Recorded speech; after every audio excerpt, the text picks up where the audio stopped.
Good morning students. आज class 12 में physics का लेक्चर नंबर 6 लेके आया हूँ, जो कि है कूलॉम्स लॉ। बच्चों, मैं आपको बता दूं, आप लोग फिजिक्स से बिल्कुल मत घबराना। मैं आपसे वादा करता हूँ फिजिक्स आपको इतना इजी लगने लगेगा, आपने सपने भी नहीं सोचा होगा। बट आप लोगों को मेरी कुछ बातें फॉलो करनी पड़ेंगी। इनमें से पहली बात यह है कि जब तक हम आपसे लिखने को ना कहें तब तक आप कॉपी पर नहीं लिखेंगे। दूसरी बात यह है कि उस टाइम तक आप क्या करेंगे, उस टाइम आप वीडियो को बहुत अच्छी तरीके से ध्यानपूर्वक देखेंगे, और जब हम आपसे लिखने को कहें तभी आप लिखना स्टार्ट करेंगे, क्योंकि उस टाइम आप पूरा लेक्चर देख चुके होंगे, पूरे लेक्चर की कहानी आपके दिमाग में क्लियर हो चुकी होगी, आप पूरी कहानी को समझ चुके होंगे, जिससे होगा क्या, आपको लिखने में इंटरेस्ट आएगा और समझ में भी अच्छा आएगा। तो चलिए स्टार्ट करता हूँ।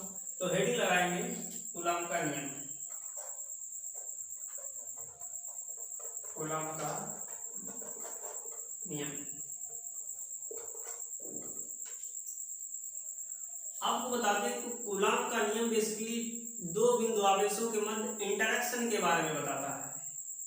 यानी कूलॉम भाई साहब ये बोले कि दो बिंदु आवेशों के बीच लगने वाला वैद्युत आकर्षण अथवा प्रतिकर्षण बल इन आवेशों की मात्राओं के गुणनफल के अनुक्रमानुपाती होगा तथा इनकी बीच की दूरी के वर्ग के व्युत्क्रमानुपाती होगा। कूलॉम भाई साहब ने ये जो स्टेटमेंट दिया, ये जो डेफिनेशन दी है, तो यहाँ पर इन्होंने दो शब्द यूज किए हैं। नंबर एक का नाम अनुक्रमानुपाती, दूसरा है व्युत्क्रमानुपाती। तो आपको इसका मैं रीजन भी बताऊंगा कि अपनी डेफिनेशन में इन्होंने दो शब्द यूज किए, इसका रीजन क्या है, किस वजह से यूज किए। तो सबसे पहले मैं डेफिनेशन लिखता हूँ, उसके बाद पूरे डिटेल डायग्राम बना के और फार्मूला प्रूव करके आपको दिखाएंगे। तो चलिए स्टार्ट करते हैं। तो कूलॉम का नियम, तो क्या लिखेंगे, इस नियम के अनुसार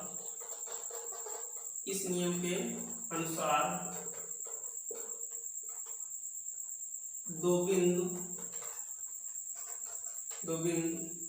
आवेशों के मध्य लगने वाला वैद्युत आकर्षण अथवा प्रतिकर्षण बल इन आवेशों की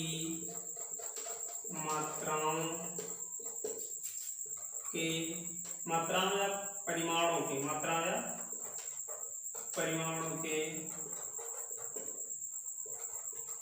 अनुक्रमानुपाती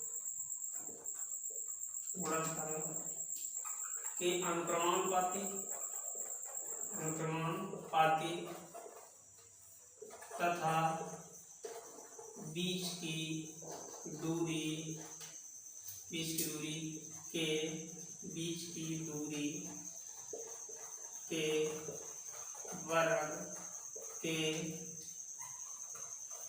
वर्ग के व्युत्क्रमानुपाती होगा। तो कूलॉम ने क्या बताया कि इस नियम के अनुसार दो बिंदु आवेशों के मध्य लगने वाला वैद्युत आकर्षण अथवा प्रतिकर्षण बल इन आवेशों की मात्राओं यानी क्या परिमाणों के गुणनफल के अनुक्रमानुपाती तथा बीच की दूरी के वर्ग के व्युत्क्रमानुपाती होगा। तो कूलॉम ने अपनी इस डेफिनेशन में दो शब्द यूज किए, अनुक्रमानुपाती और दूसरा यूज किया है व्युत्क्रमानुपाती। तो इस डेफिनेशन में इन्होंने ये शब्द यूज क्यों किए, इसके पीछे क्या वजह है, क्या इसके पीछे की फिजिक्स है, आपको पूरा डिटेल बताऊंगा। तो समझ बने रहिएगा वीडियो में अंत तक। तो सबसे पहले आप इसका स्क्रीनशॉट ले लीजिएगा इस डेफिनेशन का, इसके बाद आपको बताता हूँ। अब आपको फार्मूला प्रूव करा के दिखाएंगे, जरा ध्यान से देखना। हमने क्या किया, दो बिंदु आवेश लिए। ये बिंदु आवेश पहला है Q1 और दूसरा है Q2।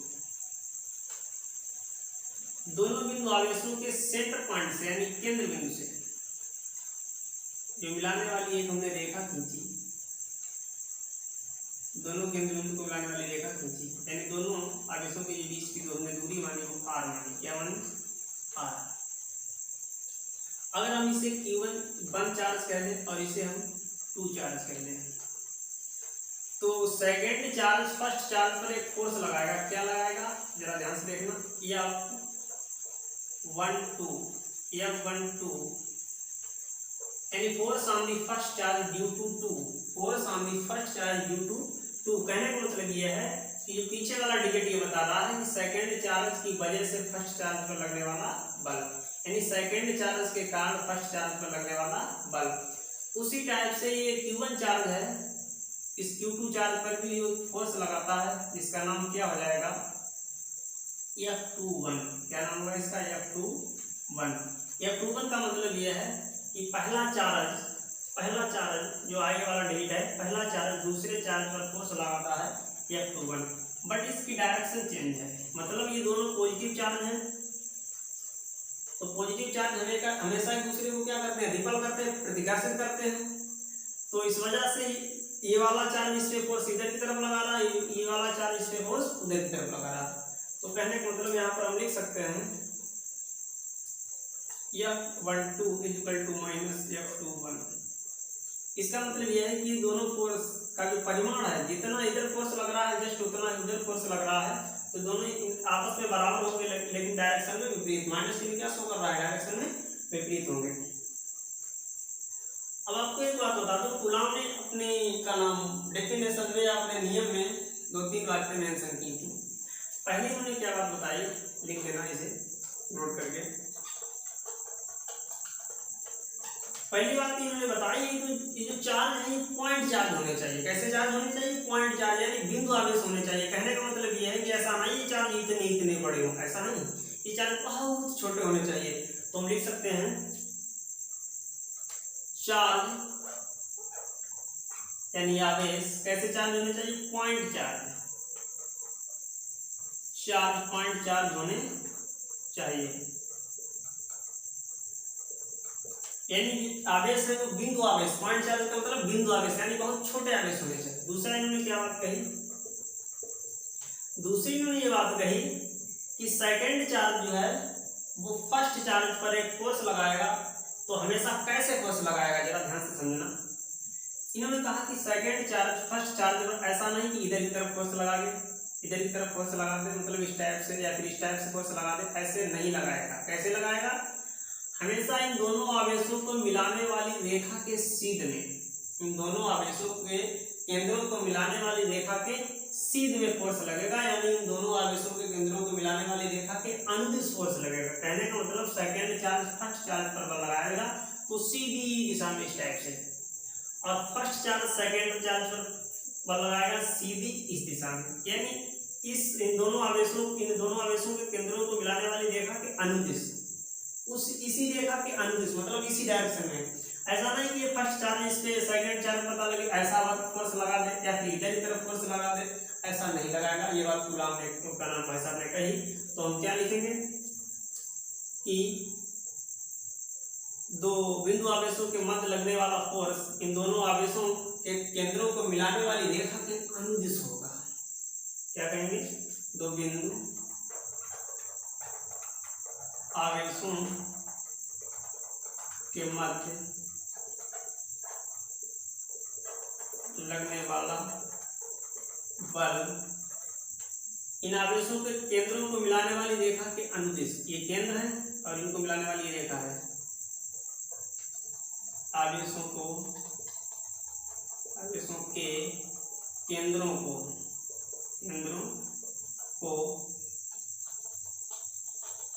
मिलाने वाली रेखा के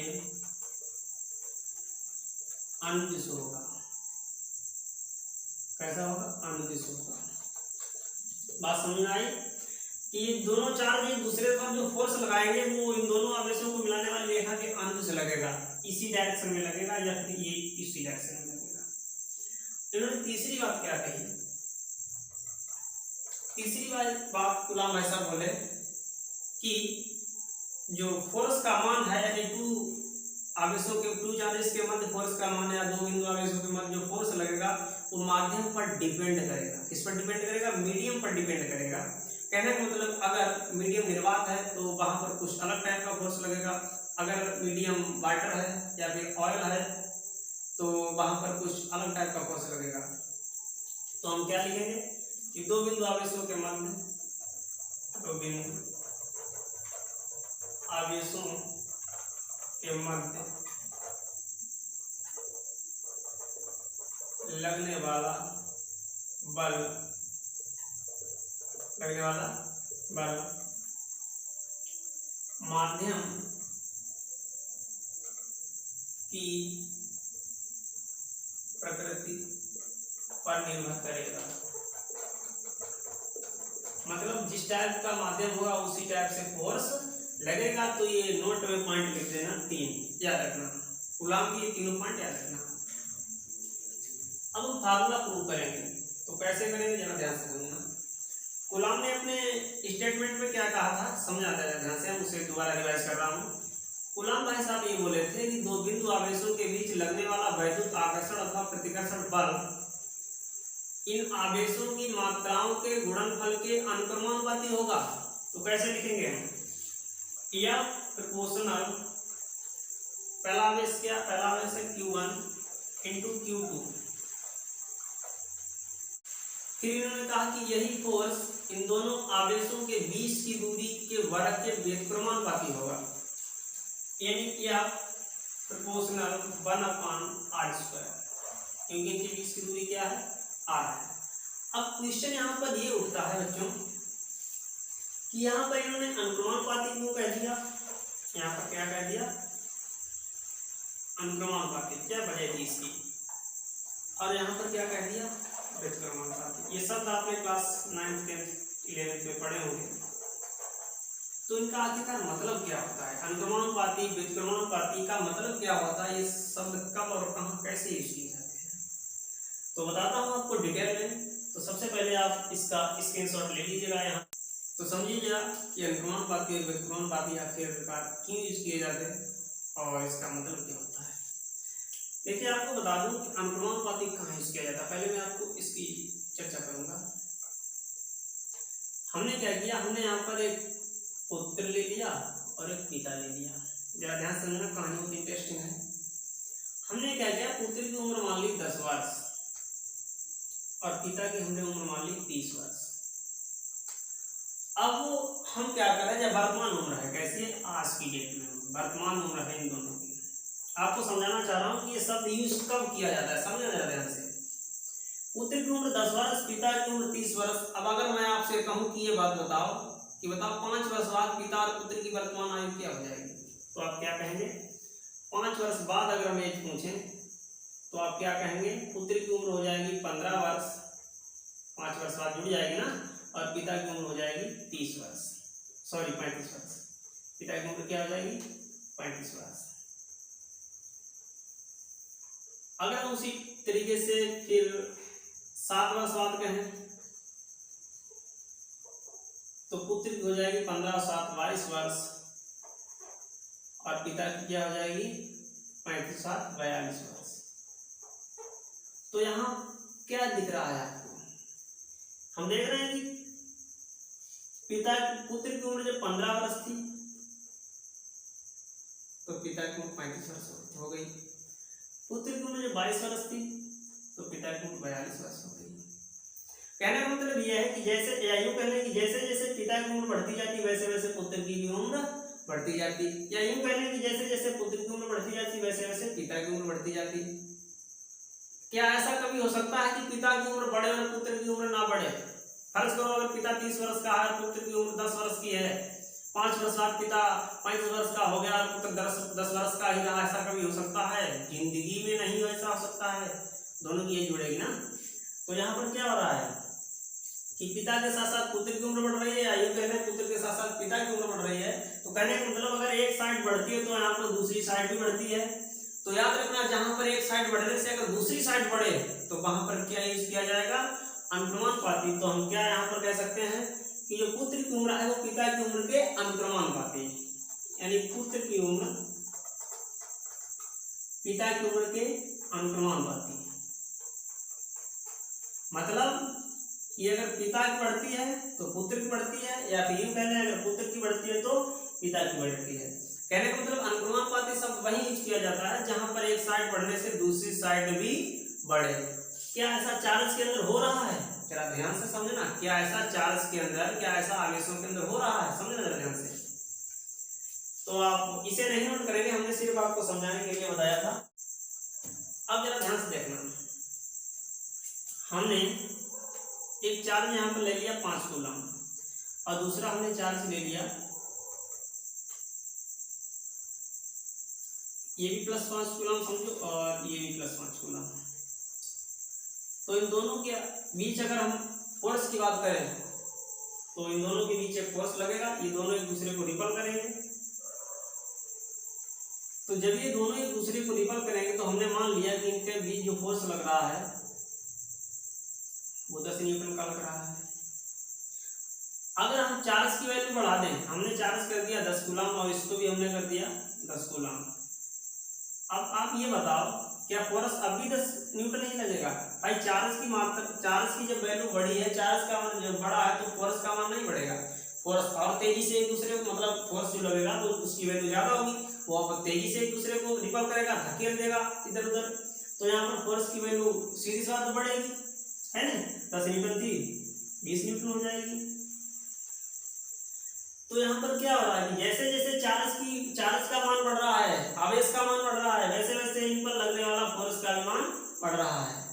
तो इसीलिए कूलम भाई साहब ने क्या देखा कि अगर चार्ज बढ़ता है तो उनके बीच लगने वाला फोर्स का मान भी बढ़ता है, यानी एक साइड अगर बढ़ती तो दूसरी साइड भी बढ़ जाती है। तो इसीलिए कह दिया कि चार्ज के मध्य लगने वाला जो दोनों बिंदु आवेशों के मध्य लगने वाला जो फोर्स होगा इन आवेशों के गुणनफल, इन आवेशों की मात्राओं के गुणनफल के अनुपाती होगा। क्योंकि चार्ज बढ़ा तो फोर्स भी बढ़ा, जाहिर सी बात है।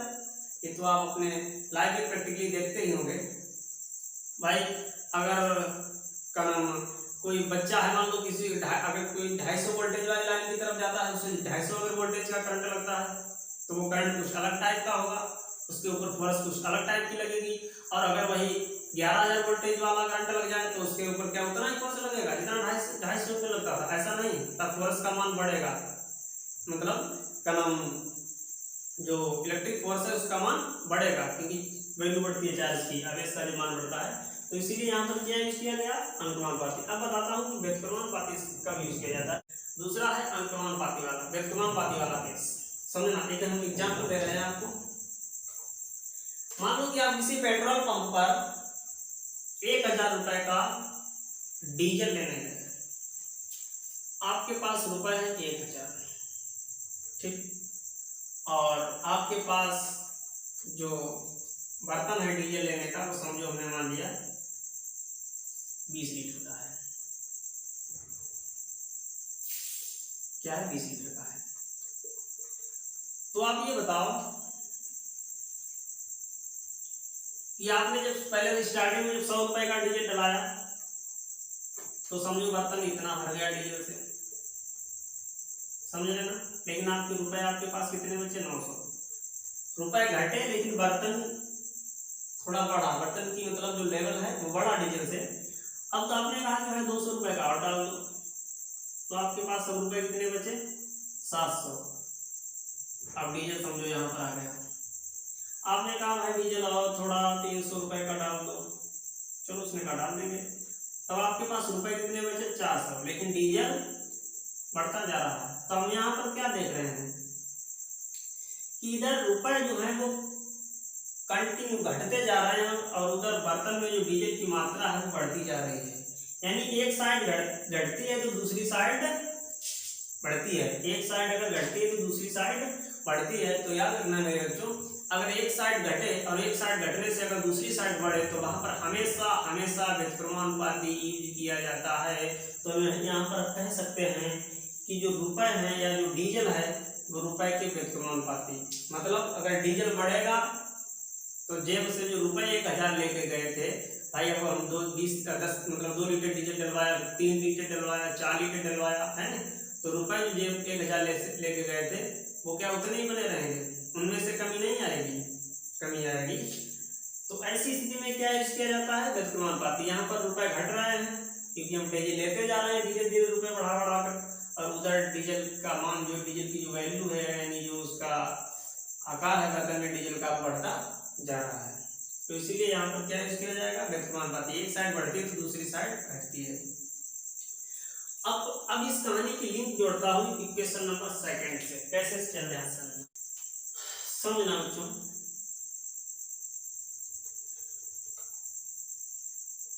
अब मान लो हमने चार्ज ले लिया ये कोई हमने 6 कूलम ले लिया और ये कोई मान लो 7 कूलम ले लिया या 6 कूलम इसे भी ले लो। अब इनके बीच जो डिस्टेंस हमने स्टार्टिंग में ली थी समझो 2 मीटर, समझा रहा हूँ आपको। तब इनके बीच फोर्स कुछ अलग टाइप का लग रहा था। हमने मान लिया इनके बीच फोर्स उस टाइम 6 न्यूटन का लग रहा था। हमने क्या किया, इनके बीच की डिस्टेंस को बढ़ा दिया। क्या करते हैं, डिस्टेंस को हमने बढ़ा दिया। अभी हमने डिस्टेंस कर दी 4 मीटर। कितनी कर दी, 4 मीटर। इनके बीच की जो दूरी है वो कितनी कर दी, 4 मीटर। अब ये बताओ क्या उतना ही फोर्स लगेगा भाई? जब मतलब आवेश का नाम चार्ज एक दूसरे से ज्यादा दूरी पर सेट हो जाते हैं तो क्या फोर्स उतना ही लगेगा? बताओ, कम लगेगा या ज्यादा? कम लगेगा ना। तो फोर्स ऑटोमेटिक कितना लगेगा, मान लो 3 न्यूटन लग गया। सीधी सी बात है, जब आप किसी मतलब 11,000 वोल्टेज की लाइन के ज्यादा करीब पहुंच जाते हैं तो वो अपनी तरफ आपको कुछ अलग तरीके से आकर्षित करती है, और जब आप बहुत दूर खड़े हैं, उससे बहुत दूर खड़े हैं, क्या फिर भी आपको आकर्षित करेगी? नहीं करेगी ना। तो मतलब जैसे जैसे चार्ज के बीच की दूरी बढ़ती जाती है, लगने वाले फोर्स का मान घटता जाता है। और अगर चार्ज की वैल्यू चार्ज के बीच की दूरी घटती जाती है तो उनके बीच लगने वाला फोर्स का मान बढ़ता जाता है। तो यहाँ पर चार्ज की चार्ज के बीच की दूरी अगर घटेगी तो फोर्स का मान बढ़ेगा, और अगर चार्ज के बीच की दूरी बढ़ेगी तो फोर्स का मान घटेगा। तो यहाँ पर क्या हो रहा है, एक साइड घट रही है तो दूसरी साइड बढ़ रही है। यानी अगर चार्ज के बीच की दूरी 2 मीटर है तो फोर्स है 6 न्यूटन। चार्ज के बीच की दूरी अगर 4 मीटर है तो फोर्स है 3 न्यूटन। तो हम क्या देख रहे हैं कि बीच की दूरी बढ़ती है तो फोर्स घटता है, बीच की दूरी घटती है तो फोर्स बढ़ता है, एक साइड बढ़ती है तो दूसरी घटती है। तो ऐसी जगह पर मेरे प्यारे बच्चों यूज किया जाएगा व्युत्क्रमानुपाती। पूरी कहानी आपको समझ में आ चुकी होगी मेरे समझ से, तो इसे आप नोट मत करना, हम इसे रब कर रहे हैं। अब हम लिखेंगे समीकरण 1 व 2 को मिलाने पर। तो जो मिलाएंगे तो बनेगा क्या, समझ आ जाएगा। या प्रोपोर्शनल Q1 Q2 की मल्टीप्लाई 1 में होगी तो ये बन जाएगा Q1 × Q2 अपॉन R²।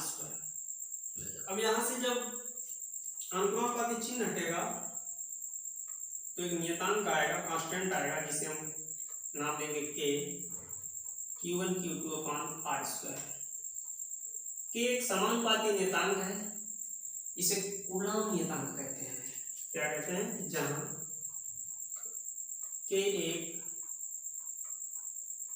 समानुपाती या अनुपाती नियतांक यानी कांस्टेंट है, जिसे कूलॉम नियतांक कहते हैं।